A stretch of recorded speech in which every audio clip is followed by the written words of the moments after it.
The House Judiciary Committee will take up the impeachment hearings tomorrow, and I know you're every bit as excited about that as I am. House Democrats decided to go forward with the hearings despite messages written on the Capitol walls in lipstick saying, "Please stop me before I make an even bigger fool of myself."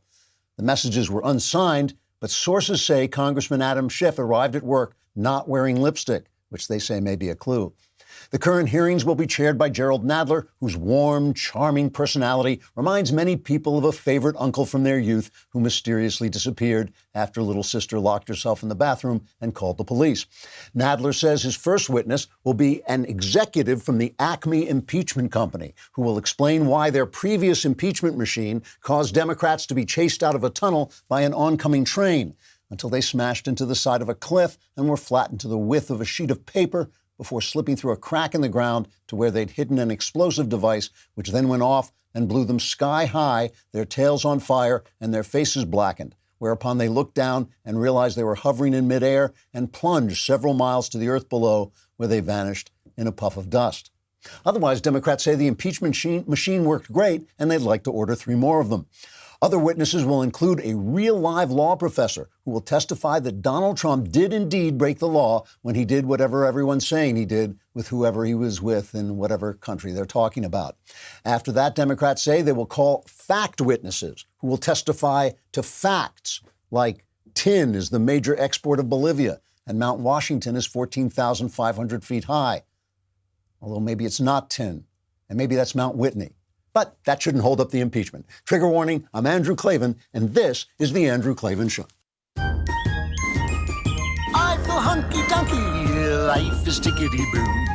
Birds are winging, also singing hunky-dunky-doo. Ship-shaped, ipsy-topsy, the world is zippity-zing. It's a wonderful day, hurrah, hooray! It makes me want to sing. Oh, hurrah, hooray! Oh, hooray, hooray!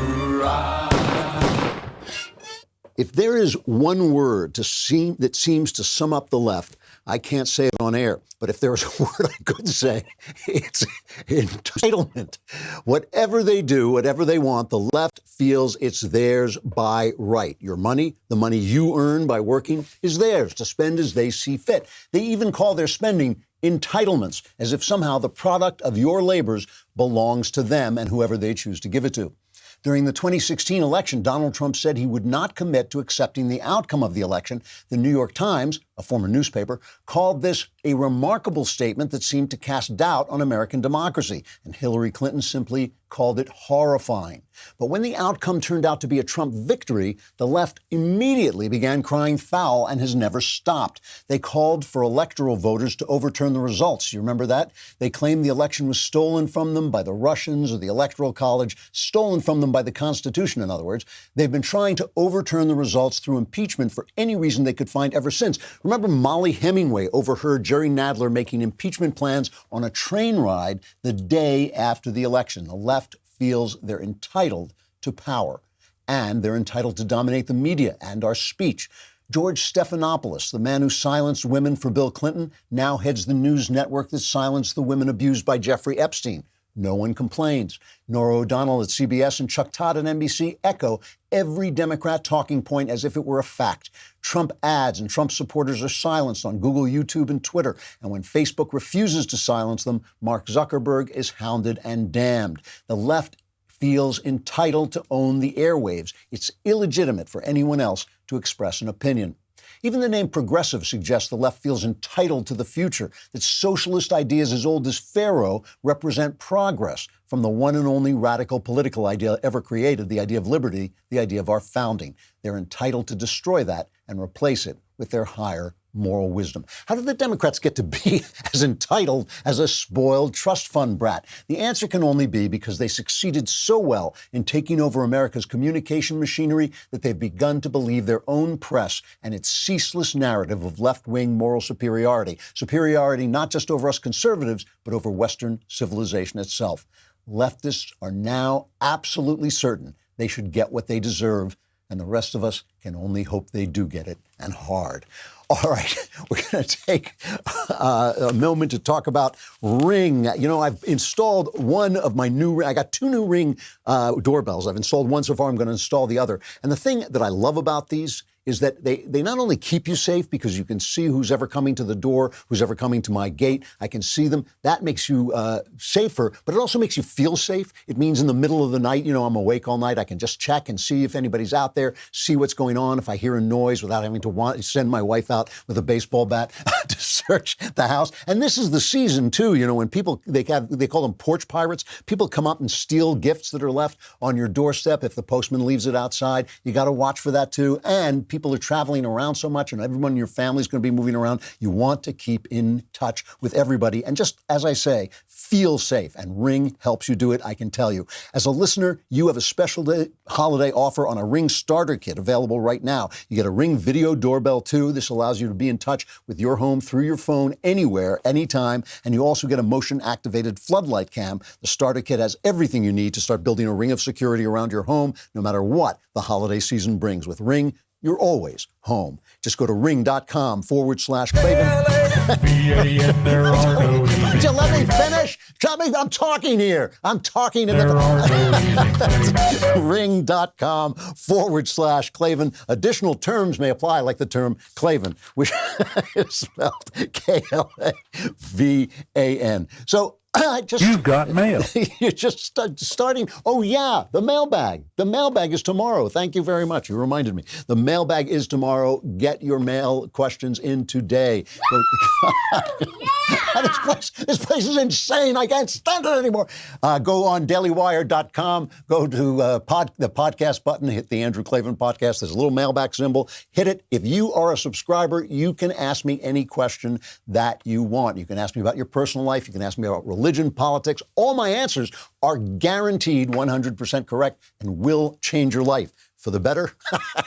Don't be an idiot. All right, let's start with talking about this. Let me start with this piece from some place called Now This News, which is a left-wing website that has been caught out in dishonesty, even by left-wing sites like PolitiFact have called them out on their dishonesty. However, they have a new enemy that they have discovered, and they really feel that it is sinister that these people are actually expressing opinions. Here he is. A toxic right-wing website is gaming Facebook to reach millions of people in advance of the 2020 election. And Facebook is letting them get away with it. The Daily Wire, which was founded by conservative pundit Ben Shapiro, pushes inaccurate and incendiary stories. Recent content from the Daily Wire claimed gender equality is a lie, LGBTQ people don't want to be accepted by society, and there's not anything that can be done to combat climate change. The Daily Wire is also the 11th most popular publication on Facebook, beating out established names like ABC, CBS, NPR, and USA Today. And that actually understates how well the Daily Wire does on Facebook. Outlets like the New York Times employ hundreds of journalists who produce well over 10,000 pieces of content a month. The Daily Wire has just a few dozen employees that produce much less. On a per-article basis, content from the Daily Wire is shared far more often than any other outlet. No.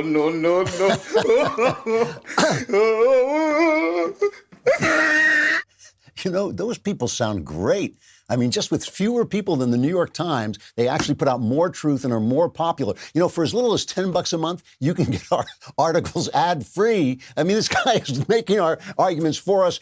You can get all 5 of our broadcasts. That's Shapiro, me, Walsh. Who else? Who the hell? Oh, the Backstage and somebody else. I can't remember. Oh, yeah, Knowles. And you can choose the all-access plan now. You'll get all that, plus the legendary Leftist Tears Tumblr.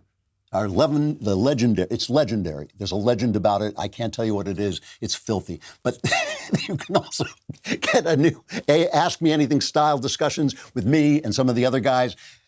This guy's making our case. He's talking. But notice the shock. That how dare they be popular?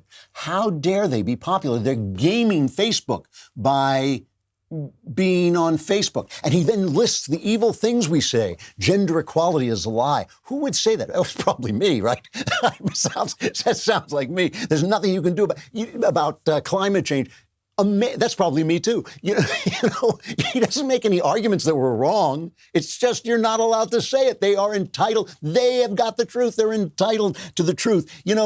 Now the CBS News, Leslie Stahl, had the CEO of YouTube, Susan Wojcicki, who was on and basically badgered her to take down conservative sites. Here's just an excerpt of this. They've already said they've taken down over 300 video ads. Obviously, we know whose video ads they are, but listen to this. And if you can't see it, some of the people they show Steve Crowder, our pal Steve Crowder, who's a comedian, right? He makes silly jokes. He says outlandish things. And then they put Nick Fuentes, who's an actual alt-right Nazi, and they put him up, and like those two are the same. But Leslie Stahl just badgers this woman to take down conservative content. The private sector is not legally beholden to the First Amendment.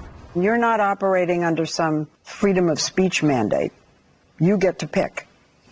We do, but we think there's a lot of benefit from being able to hear from groups and underrepresented groups that otherwise we never would have heard from. With name calling of Nazi or propagandists. But that means hearing from people with odious messages about gays, Mr. Let's Be Queer from Vox, women, Sex robot. and immigrants. I think the easiest way for Mexicans to not get shot and killed in Walmart is... Wojcicki explained that videos are allowed as long as they don't cause harm, but her definition of harm can seem narrow. So if you're saying don't hire somebody because of their race, that's discrimination. And so that would be an example of something that would be a violation against our policies. But if you just said white people are superior by itself, that's okay. And nothing else, yes.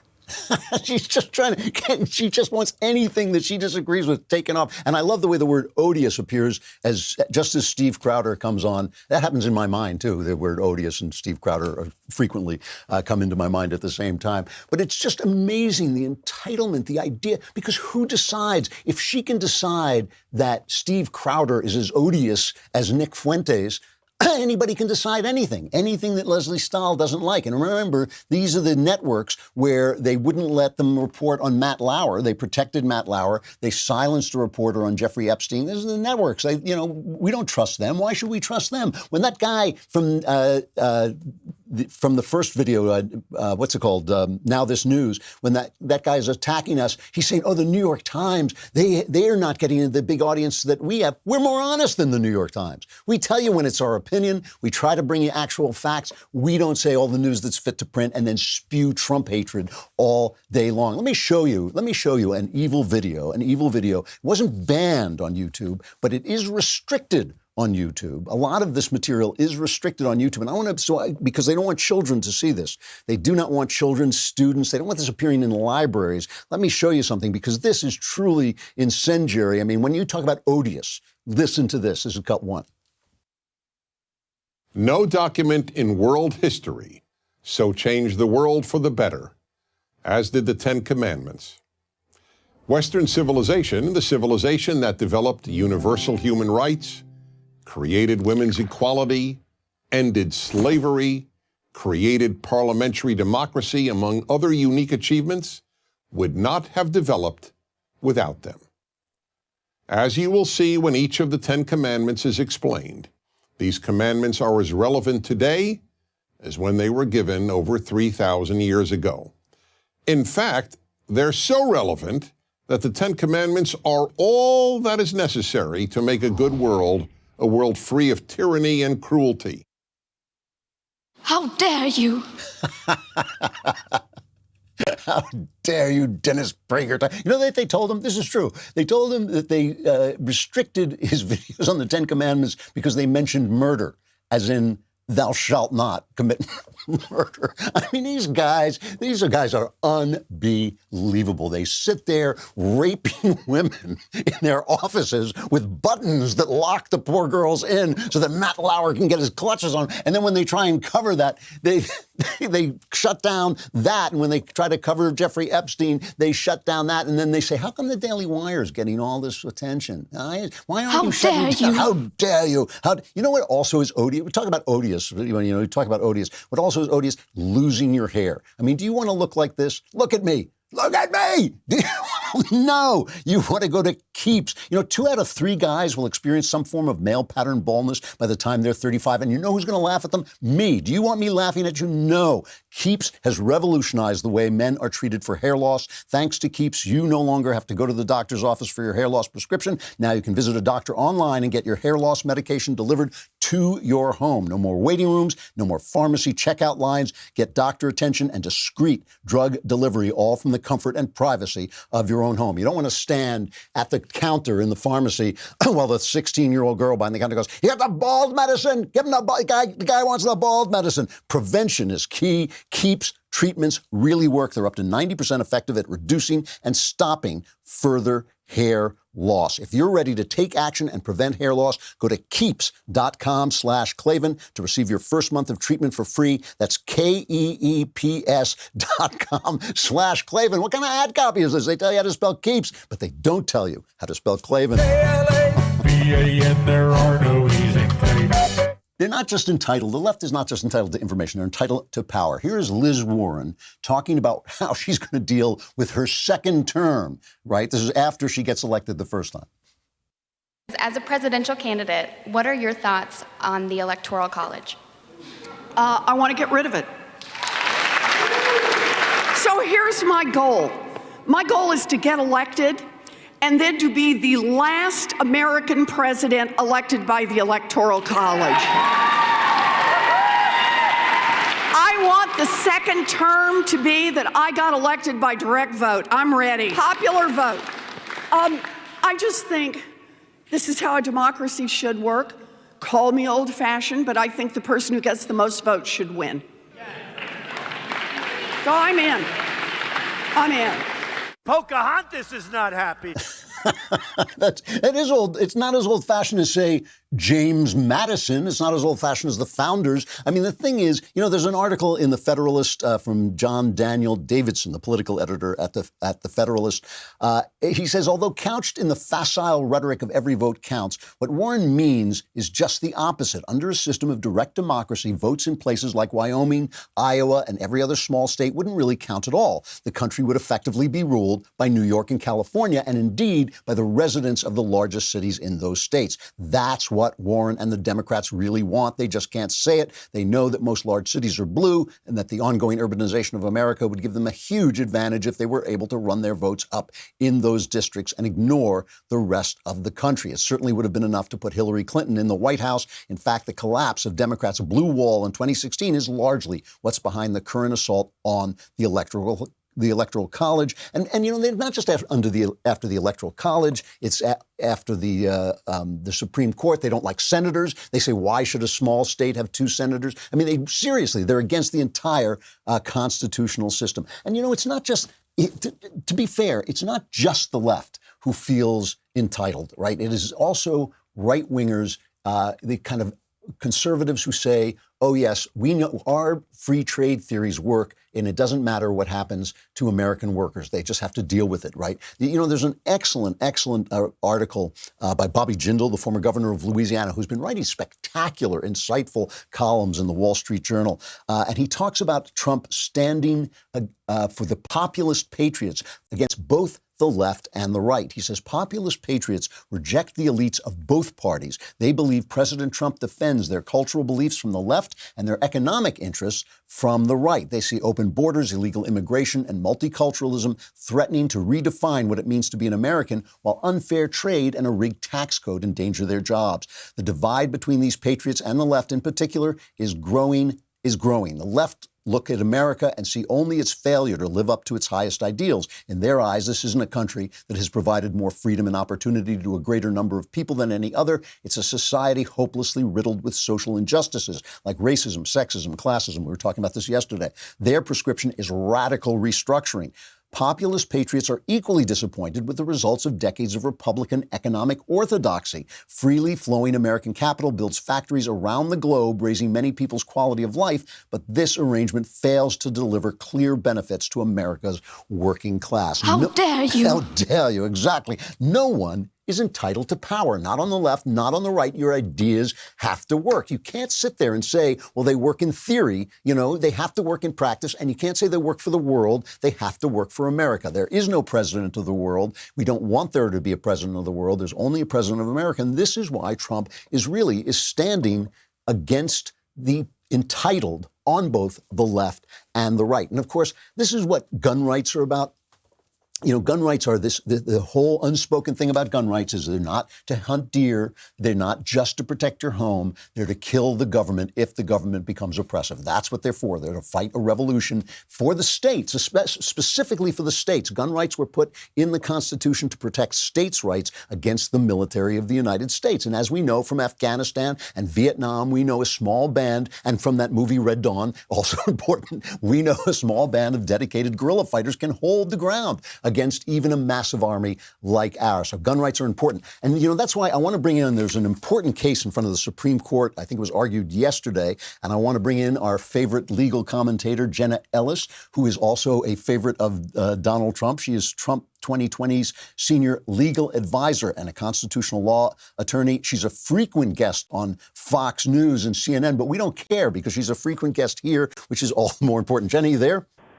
Yes, I am, Jerry. Thanks so much for having me. I always love your intros. It's always the brightest part of my day. You're so kind. I always feel by the time I'm finished, you're going to be like Vice President of the United States. I'm going to say, but you still have to come on the show, Jenna. And you know I would, too. You know I would. I'd be, Air Force 2. There we go. I believe in you.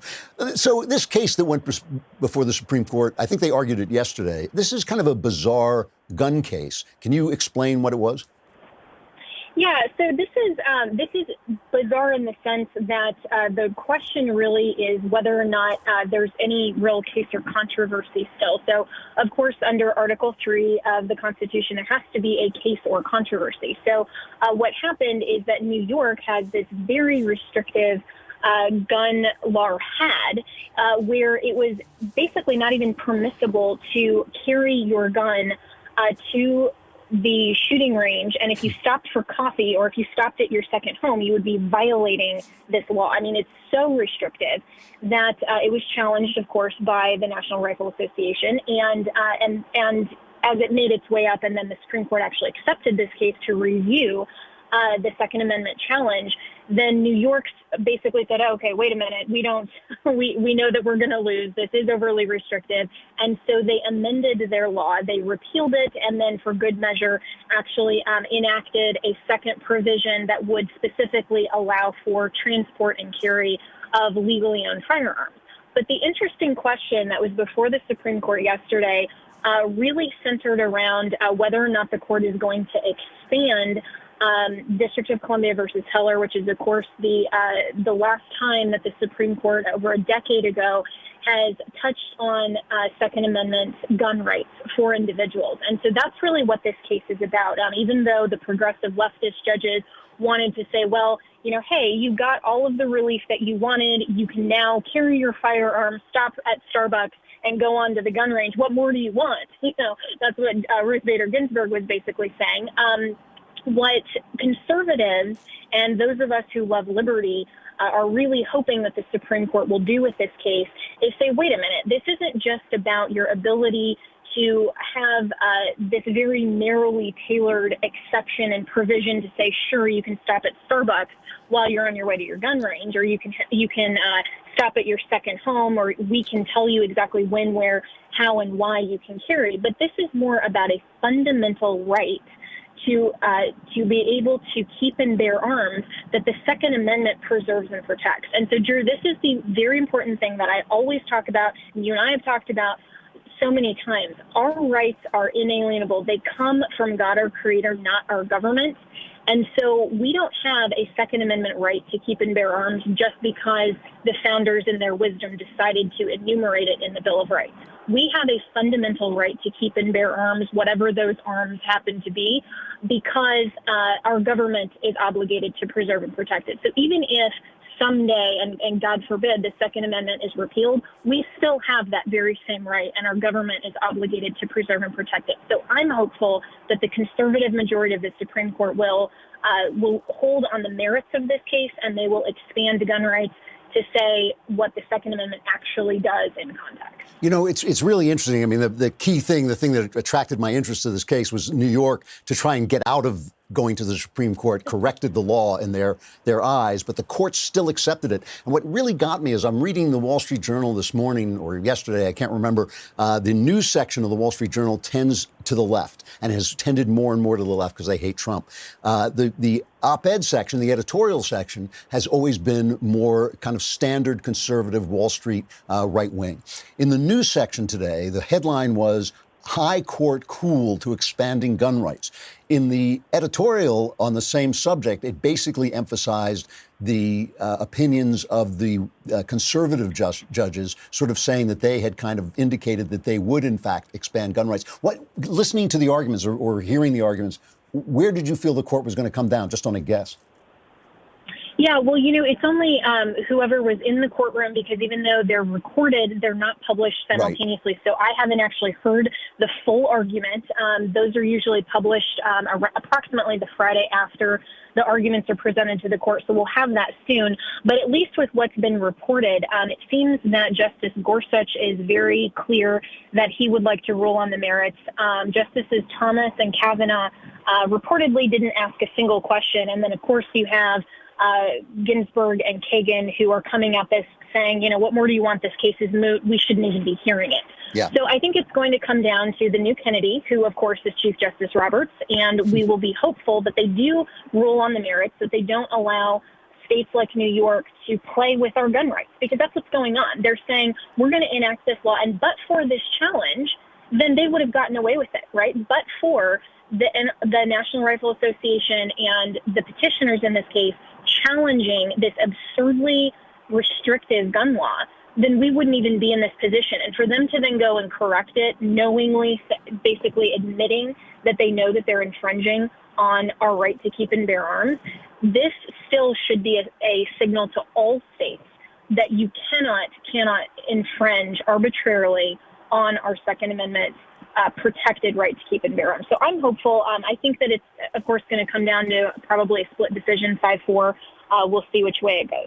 You know, it's interesting that in New York, they went through such convulsions to stop what they called stop and frisk, which was a way of getting guns out of the hands of actual criminals and actual people who didn't have permits and didn't have the right to carry guns in New York. And the left stopped police from doing that. So they don't seem to care that criminals have guns because they're not afraid of the criminals. I think they're afraid of the people. You know, you mentioned that this is a right given to us by God, which, of course, is exactly right. And I just have to ask you out of curiosity, I saw you a couple of times on Twitter that you've joined a new think tank that basically is pushing the idea of God into the conservative mindset. Have I got that right? Well, yes. So I have joined with Jerry Falwell Jr. and Charlie Kirk of Turning Point USA with Liberty University. They have started a great new think tank at Liberty University called the Falkirk Center.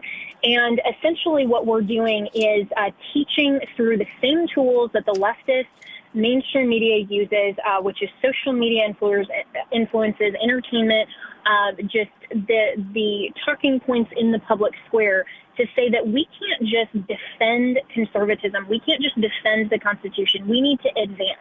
We need to be willing to boldly speak truth of God in society and also the conservative principles that our founding fathers built this country upon. And we need to be teaching that daily in the public square, because if we just defend our liberty, then we are going to end up retreating because the liberal left has encroached in incrementalism. Yeah. And so this think tank, you can follow us at Falkirk Center, Twitter, Facebook, and we're going to be teaching and giving you tools for why the Christian worldview is comprehensive and it touches and concerns literally every aspect of our lives, especially civil society. Yeah, I think this is, I'm so glad to hear you're doing this, because I think this is the way that the right has got to go. We cannot make our arguments without God, because it's all based on an idea of God that the founders knew and understood. Jenna Ellis, the Trump 2020 senior legal advisor. We're going to have you back just to talk about this. But right now, I appreciate your coming on. Thanks so much, dear. Always great to talk to you. Great talking to you. Candid Co. will stop you from being that guy in the photograph who isn't smiling because you don't want anybody to see your teeth. You do not want to be that guy. If you are, you want to get Candid Co. We gave these to Knowles. We forced Knowles to try them out because I'm just too far gone, basically. But look at the guy is gorgeous. He walks down and we sigh, our knees shake. Why? Because his teeth look good. And Candid's aligners can help straighten your teeth faster and cheaper than traditional wire braces. Treatment takes just 6 months on average and costs 65% less. Here's how it works. An experienced orthodontist who is licensed in your state creates a custom treatment plan. Then they show you a 3D preview so you can see how your teeth will look after you're done. Candid's aligners are comfortable, removable, and completely invisible. There's no hassle. You don't have to go to an orthodontist's office. Candid ships your aligners directly to you. And in the season of giving, Candid donates $25 with each aligner purchased to Smile Train, which brings safe, 100% free cleft lip and palate treatment to children around the globe. I can't tell you how important that is. Very important, to actually fix kids' faces where they can't afford it. Give yourself the gift of Candid. Go to candidco.com/Klavan. Use code Klavan to get $75 off. That's candidco.com/Klavan. Code Klavan. Don't make me shout down my own name. Go Klavan for $75 off. CandidCO.com/Klavan. Code Klavan. Now play Klavan. There are no easy. In Klavan, I just make it look easy. Come over to dailywire.com and subscribe for as little as $10 a month. You get your articles ad-free, and you can get our new all-access plan. You got to see this new app on the phone, too. It's absolutely spectacular. And of course, you want the Leftist Tears tumbler carved in the jungles of Peru by Peruvian animals of some sort. I don't know what kind of animals they have in Peru. I think communists. But they will carve you a Leftist Tears tumbler, and you can use it when people are reflecting on how popular Daily Wire is on Facebook. Come over to dailywire.com.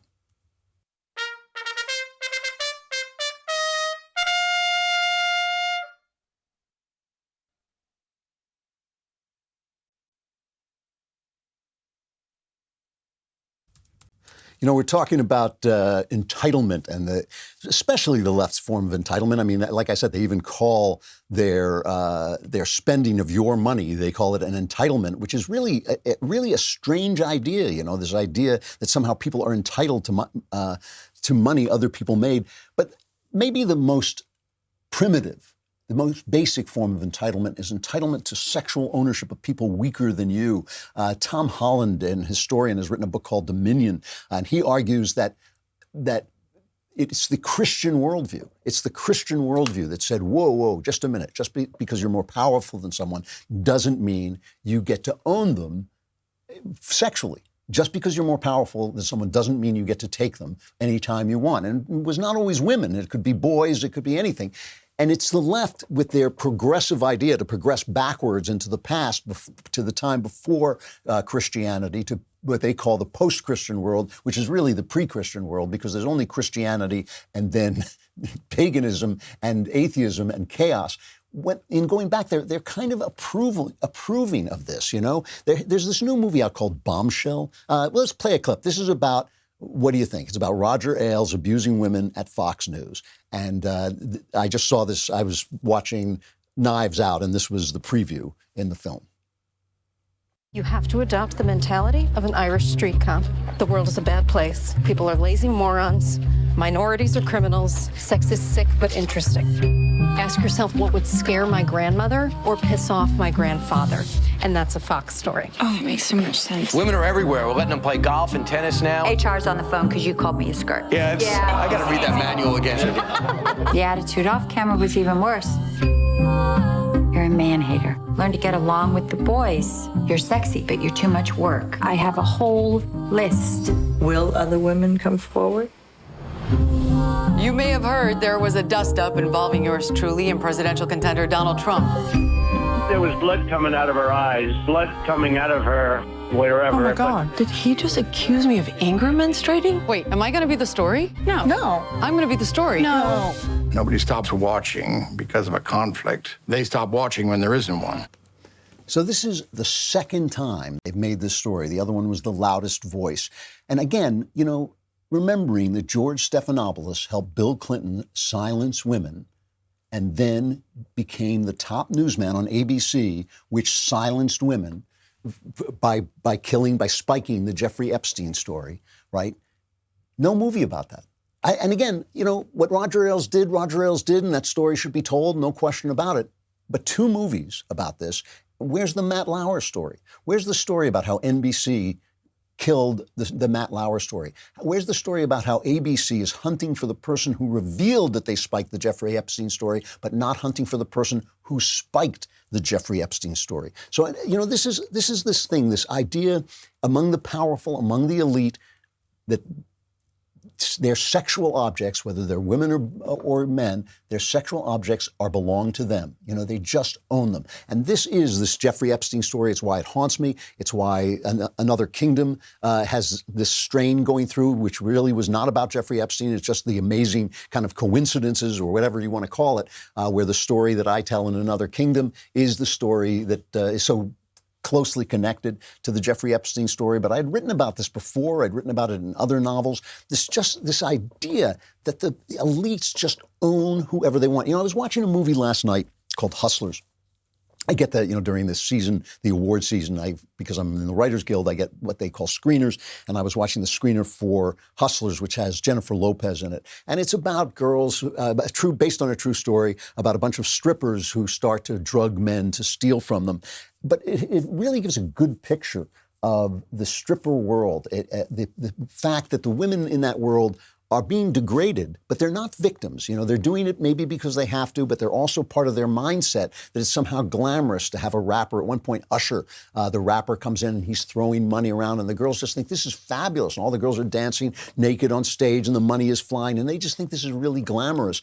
But, you know, so it's part of the female mindset that some women can be manipulated in this way, which puts it on men, a certain responsibility on men not to do that. It simply does. I mean, if a young girl can be manipulated into having sex with you when she shouldn't have sex with you, don't do that, right? That's the basic idea. And that's why this Prince Andrew story is a big deal. You remember Prince Andrew went on BBC and said he couldn't remember Virginia Giuffre. I believe her name is Giuffre, maybe. And that this is the 17-year-old girl. He's pictured with his hand around her. She says he had sex with her 3 times. And she's given interviews before, but she now went to the BBC in England and said, hey, you know, don't believe this guy. I'm the one who's telling the truth. Here's just a couple of clips from that interview. He is the most hideous dancer I've ever seen in my life. I mean, it was horrible, and this guy was sweating all over me. Like, his sweat was like, it was raining basically everywhere, and I was just like, whoa, grossed out from it. But I knew I had to keep him happy because that's what Jeffrey and Ghislaine would expect from me. People on the inside are gonna keep coming up with these ridiculous excuses, like his arm was elongated, or the photo was doctored, or he came to New York to break up with Jeffrey Epstein. I mean, come on. I'm calling BS on this, because that's what it is. He knows what happened. I know what happened. And there's only one of us telling the truth, and I know that's me. I implore the people in the UK to stand up beside me, to help me fight this fight, to not accept this as being okay. This is not some sordid sex story. This is a story of being trafficked. That's being trafficked, you know, and the thing is, again, you look at her and she says she was a sex slave. She was Jeffrey Epstein's sex slave. And you think, well, you had a choice. Why did you do it and all this stuff? But people can be manipulated. Women can be manipulated in this way. Young girls can be manipulated, especially. You have a responsibility. We all have responsibilities to each other. I mean, I feel this way about women, you know, dressing in provocative ways and then blaming men for getting excited by that. But we have a responsibility for each other. You know, we have a responsibility to take account of the way we feel. And, you know, this Prince Andrew story is a big story because he made a fool of himself in this BBC interview, and he's a powerful guy, and, you know, and he should be held to account. But whatever happened to the Bill Clinton side of this story? How did Bill Clinton disappear in this story? and why? Is it possibly, could it possibly be, it's like the TV show, The Path to 9/11, which has never been released. Bob Iger, I think it is, Disney, ABC, has never released this onto DVD. And you think, well, what's the difference now? Well, the difference is Hillary Clinton is still thinking of running. And these people are powerful enough that maybe that's why this story about Bill Clinton is still just disappeared. You do not see ABC covering this story. You do not see this story coming to the fore, especially the Bill Clinton aspect. Hillary Clinton, listen to this interview. She's still talking about whether she's going to run. And where are you? Are you saying, forget me? Is that your mantra now? Not yet.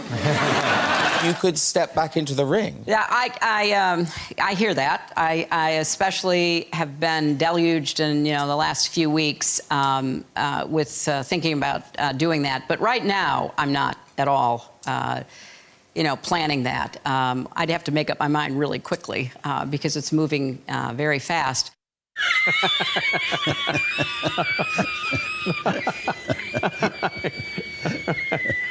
Now, I do want to tell you exclusively on this show, the people deluging her with requests for her to run, that's me. How dare you? How dare I know. I can't stop myself. I just want her to run. But, look, these are powerful people. These are people whose foundation was raking in the bucks until suddenly Hillary lost, and now it's bleeding money. Why? Because they were selling influence. That's why. I mean, let's put it this way. That's a fair inference. And after all, Jeffrey Epstein didn't kill himself, right? I mean, again, entitlement, this entitlement to power, the sense that it's all for you, whatever it is. That's the thing that, it's funny that Donald Trump, who himself should feel entitled, who himself is a rich guy and has always been a rich guy and the son of a rich guy, that he should be the guy who stands in the way of their entitlement is ironic.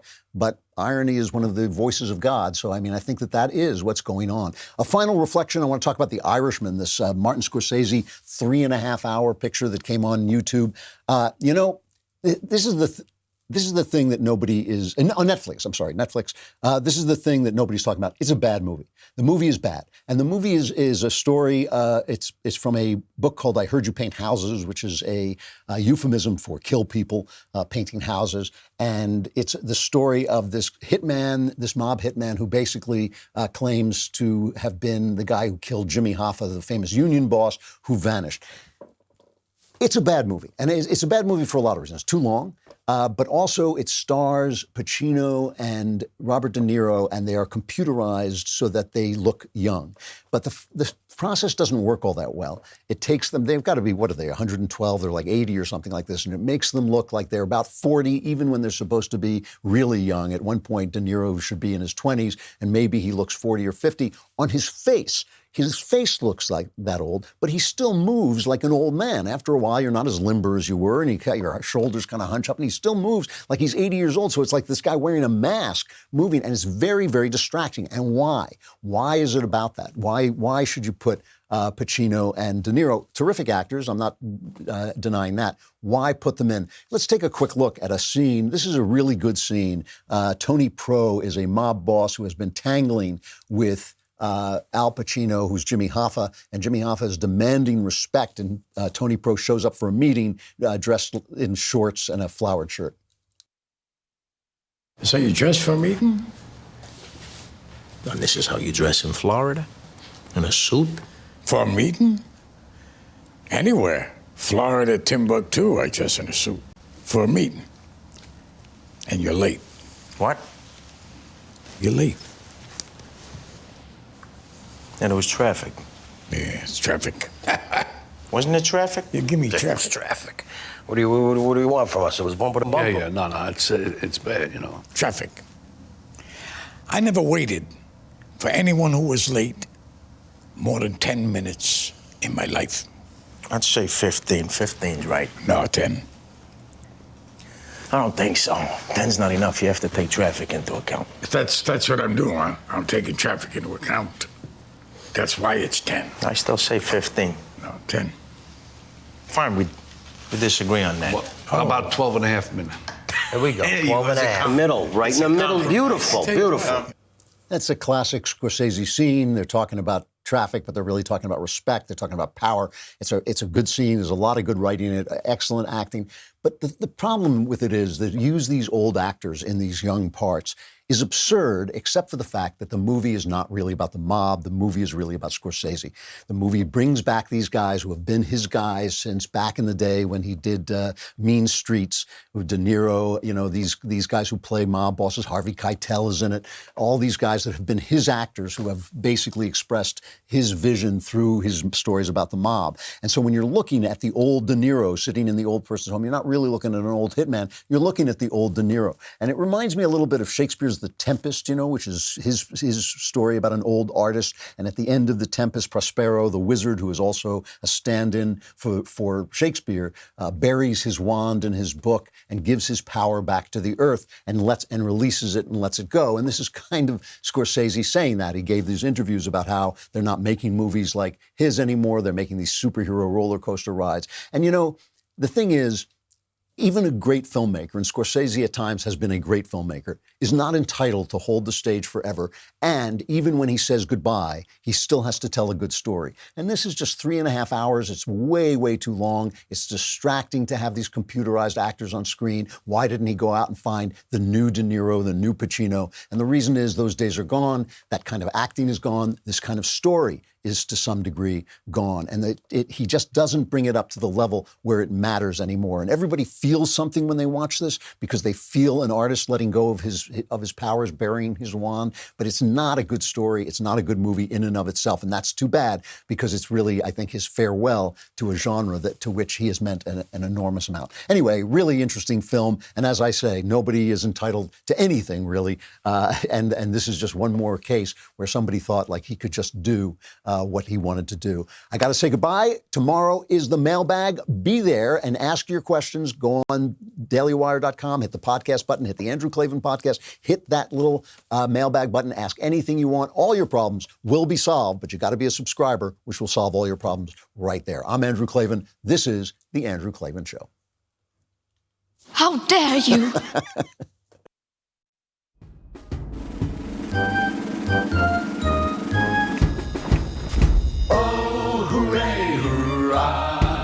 The Andrew Klavan Show is produced by Austin Stevens and directed by Mike Joyner. Executive producer, Jeremy Boring. Senior producer, Jonathan Hay. And our supervising producers are Mathis Glover and Robert Sterling. Assistant director, Pavel Wydowski. Edited by Adam Sayevitz. Audio is mixed by Mike Cormina. Hair and makeup is by Jesua Alvera. Animations are by Cynthia Angulo. And our production assistant is Nick Sheehan. The Andrew Klavan Show is a Daily Wire production. Copyright Daily Wire 2019. On the Matt Walsh Show, we're not just discussing politics. We're talking culture, faith, family, all of the things that are really important to you. So come join the conversation.